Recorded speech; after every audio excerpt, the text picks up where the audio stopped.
Hello and welcome. My name is Carol McCullough and I am the founder of Auntie Carol's Reading Room. Today we're going to do a video. We're going to continue with the videos that we started about preparing lessons and preparing materials. And I'm still talking about preparing slides for your online teaching and even for your in-person teaching. So let's get on with it. I'm going to remove my beautiful face off the screen and just have the screen capture there. So let's go. Right, so I wanted to show you this. Let me first go there. So this is where we started. We moved down. We worked with this PowerPoint in our last one.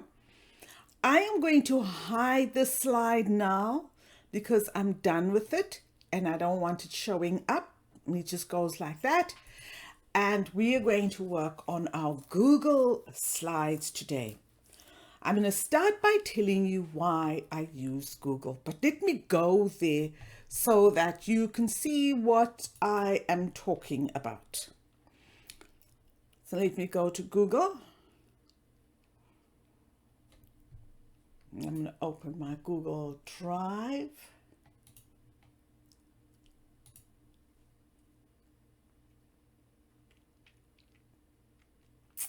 And this is my Google screen. Google, I find very, very friendly in terms of navigation. If I had to rate it, I would give it a 10 out of 10. This is what my Google folders look like. I place all my documents in little folders. You will see that some of them I've color coded just because those are ones that I use all the time. Routine work for beginners and so on. At the bottom, I have some more that I have color coded. They are easy to find. They go in an alphabetical order or they go in whatever order they are, but they are just here for you to find. I like Google because let me, for instance, go into this slide, into Carol's Reading Room for students. I started putting in the grade levels there. I haven't finished it, but I've got all the grade levels in. I can have subfolders in every folder. I have all my work in here. I can see it at a glance and it is available right there for me. I want to take you through to Google Photos and show you how easy it is. I prefer working with Google Photos because it is so easy. These are all my pictures, all my photos in Google. My gifts, everything. If I'm looking for, let's say I'm looking for a mermaid. I hope I have a mermaid here. That's all. If I'm looking for a soccer ball, that's all. Go straight into my soccer ball. If I'm looking for, let's see if I will find a grandmother. I do have some grannies here. There you go. This is why I like working in Google Photos. I like it better than working in OneDrive. When I create slides in Google, and I can use Google also to prepare slides, Google Photos, I can use to prepare my slides in PowerPoint, because all I do with this picture, if I want this granny in my PowerPoint picture, I click on it, copy the image, I go to my, this is PowerPoint where we're working in, and I paste my picture, and there I have my granny right there where I can drag granny out and make her bigger or smaller, however I need it. That's the beauty of working across platforms. In Google, the functions are a bit different. I will tell you my most favorite functions in Google. Let me get out of here and open a slide for you. Let me open the slide. I like the functions in Google. There are different functions that you can use. As I said to you, the one function that I don't find as useful is the annotation. It's not as interesting as PowerPoint. When we come to creating a slide with animations, I will show you. Google has the same ribbons on their menus. There's the file. They operate a little bit different from PowerPoint. Here you have all the things you can do with it, from opening a new slide to printing. The ones I use most on file, I use download a lot. I download files from Google Drive to PowerPoint. I download files from PowerPoint to Google Drive. I seldom email files. I rename files. I move to trash when I'm cleaning up. I use page setup, and page setup is where I use the size different from PowerPoint that is in design. Here in Google Drive, it is page setup. And you would go down. They have standard, widescreen, and then you can have your custom for if you're going to use the 14 by 100 inches. Backgrounds are different in Google. In PowerPoint, you go to design, then you go to format background. In Google, you have your icon right there for background. You would, if you're going to use a picture, you would use it from there. I'm going to do a slide with you just now to show you. The layout is the same. I use blank layout. Text boxes, they have a little icon that shows you it's a text box. You can insert your pictures. What else is there? The undo button is the same. Insert, you can insert an image, a text box, audio, any of these charts, diagrams, all of these can be inserted. You can duplicate, you can delete, or you can skip your files. These are your other tools. I seldom use them. I use add-ons in Google Slides. Now, why do I use Google Slides if they are similar, if Google Slides are similar to PowerPoint? In Google Slides, I can use Nearpod. And Nearpod is very important for online teaching and interactive lessons. When we teach face-to-face, sorry, I always get hiccups. When we teach face-to-face and I give my students work, I can walk about in the classroom to see what they are doing. I've put the work on the board, I've given them the instructions, I've told them to start, and now all I do is I walk from student to student while they're working and I look at what they are doing. And I help where I can, and I encourage, and I raise, and I redirect as I go along. With online teaching, you are in your living room or your bedroom, wherever, or your study, wherever you teach from, and they are in their homes, in their living rooms or studies or bedrooms or wherever. You cannot see what they are doing and you want them to work. Nearpod solves that problem. Nearpod, if I open Nearpod, and I haven't opened it in a while, there it's opening on the sidebar. It's loading. I'm going to sign in with Google. You can sign in with your Google account. It's asking me which account am I going to use. I'm going to use that one, and I'm going to sign into my Google account. And here is my Google. It says I can join a lesson. I have lessons. I have a Nearpod library. If I click on lessons, it's not opening my lessons for me. It's giving me all of these, how to use Nearpod and inclusion and all of those. But let me take you to Nearpod proper and show you a way of including your students. Hold on. Okay, so I am here in Nearpod now. Let me show you a game that I prepared a while ago. Let me open it in preview for you.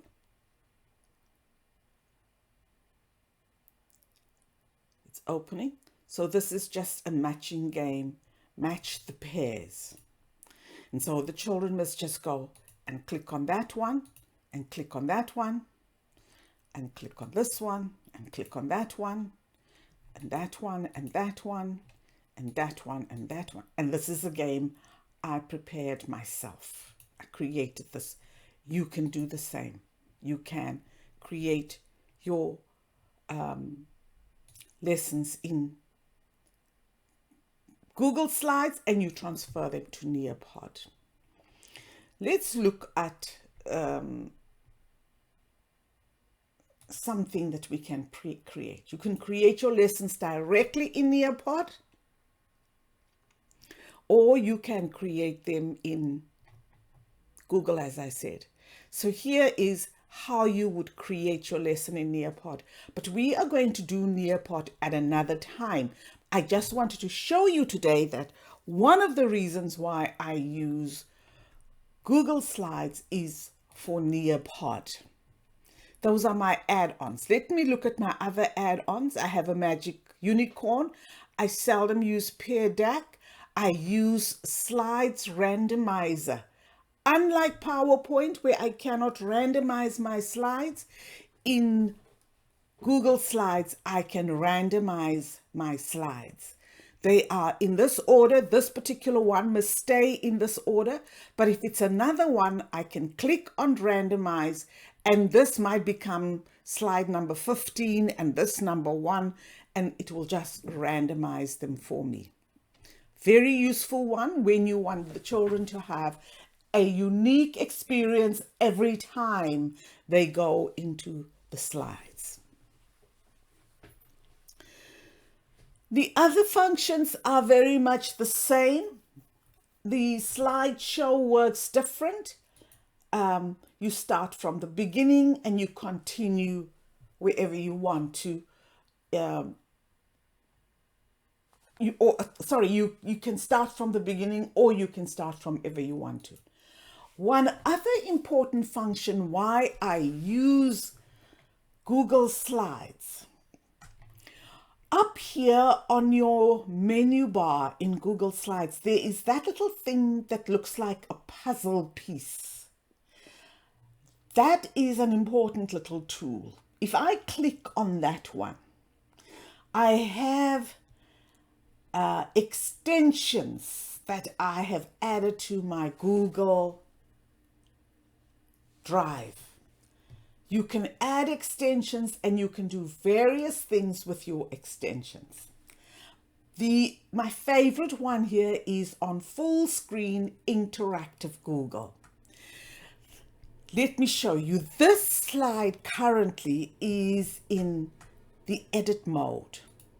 It's not on the presentation mode.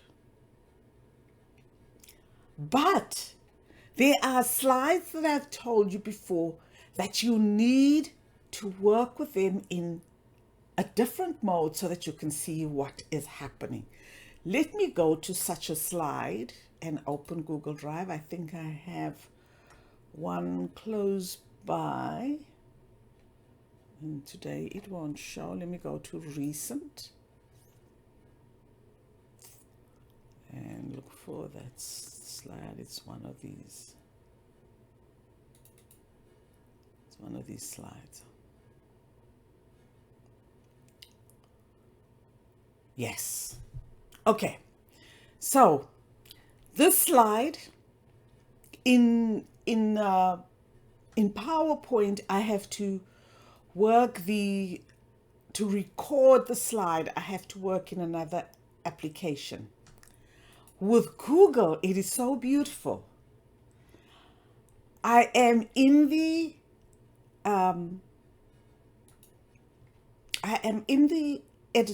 editing mode, working mode as I call it.